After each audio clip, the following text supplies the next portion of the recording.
கடந்த வாரத்திலிருந்து இலங்கையில் நிலவி வரும் அசாதாரணமான சூழல் காரணமாக, அசாதாரணமான காலநிலை காரணமாக பல வீடுகள் நீரில் மூழ்கடிக்கப்பட்டிருக்கின்றன. முக்கியமாக கொழும்பு இலங்கையின் தலைநகரம். இந்த தலைநகரத்திலே பல வீடுகள் நீரில் மூழ்கடிக்கப்பட்டிருக்கின்றன.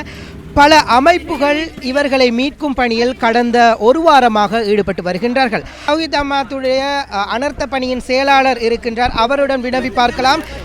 கடந்த 2-3 நாட்களாக அவர்களுடைய பணி எவ்வாறான சிரமங்களுக்கு மத்தியில் இவர்கள் இந்த பணியை மேற்கொள்கின்றார்கள் என்று.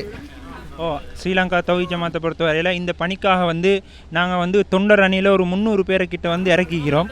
அதில் 7 போட்டுகள் நாங்கள் இதில் ஈடுபடுத்திக்கிறோம். அதில் உணர்வு பொதுகளை மக்களுக்கு பங்கிடுறதுக்காக ஒரு குரூப்பையும், மக்களுக்கு சமைத்த உணவுகளை வழங்குவதற்காக இன்னொரு குரூப்பையும், மக்களை மீட்கும் பணியில் நாம் 7 குரூப்புகளை இணைத்து இந்த மீட்பு பணியை செஞ்சுட்டு வரோம். இதில் அநேகமான மக்கள் எந்த ஒரு அரசாங்க நிறுவனமும் போகாத இடங்களை பார்த்து நாம் என்று சொன்னால் வந்தே இல்லை. சில போகாத இடத்துல போய் நாம் மக்களை மீட்டுட்டு வரோம். இது வரங்காட்டியும் நேற்று காலை வரங்காட்டியும், நைட்டிலிருந்து காலை வரங்காட்டியும் எங்களுடைய 7 போட்டும் வேலை செய்து அநேகமான மக்கள் அதில் வெண்ணவத்தை, பொல்வத்தை, பிரெண்டியாவத்தை, வெள்ளம்பிட்டிய, விளைவத்த, இது போன்ற பல பகுதிகளில் மூழ்கியிருந்த மக்களை கொண்டு சேர்த்து இந்த பணி சிறப்பாக நடைபெற்று கொண்டிருக்கிறது. இந்த பணி இன்னும் தொடர்கின்றது.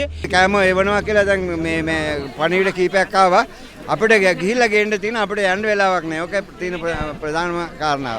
රයිට්. සියලු දෙනාට බොහොම ස්තුතියි. පුළුවන් නම් අපිට වතුරයි කෑමයි ටිකක් එවන්න.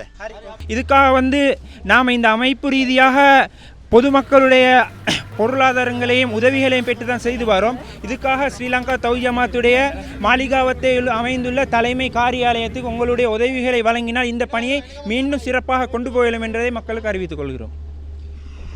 இவ்வாறு சுயேட்சை அமைப்புகள் இலங்கையிலே செயற்படுகின்ற வேளையில் எவ்வாறான அனர்த்தத்தையும் மக்கள் தாங்கிக் கொள்வார்கள் என்றுதான் என்ன தோணுகின்றது.